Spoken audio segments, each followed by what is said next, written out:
şeyine bir ortak hatta ihtiyaç var. Onu ne kadar yapabilirsek, onu ne kadar büyütebilirsek aslında tam da hem demokrasiyi bir inşa haline getirmiş oluruz hem de aslında bugüne kadar dünyanın bu şekilde bir sistem haliyle ama bu sistemin her seferinde bir kırım politikasıyla üzerimize gelmesine karşı da engel olmuş oluruz. İşte tam da 21. yüzyıl kadın yüzyılıdır dememizin sebebi bu. Çünkü kadın hareketleri hem yerel hem bölgesel hem küresel kadın hareketleri bu anlayışla birbirine bakıyor. Yani birbirini anlama, mücadeleyi ortaklaştırma dediğimiz de aslında buradan oluşuyor. O yüzden mesela kadınların özgürlük mücadelesi aynı zamanda bu dünyanın bir özgürlük mücadelesidir.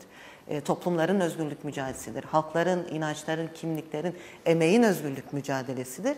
O yönüyle de her birimiz bulunduğumuz yerde ne kadar kadın örgütlüğünü artırabilirsek, ne kadar aslında birbirimizi gören yerde mücadele yürütebilirsek, ben inanıyorum ki 21. yüzyıl Orta Doğu'da bir Rönesans'ı kadınlar cephesinden örecek. Örüyoruz da aslında. Çok tarihi süreçler dediğim nokta bu. Yani gerçekten Kürt kadınları Orta Doğu'da şu an bir kadın Rönesans'ını inşa ediyor.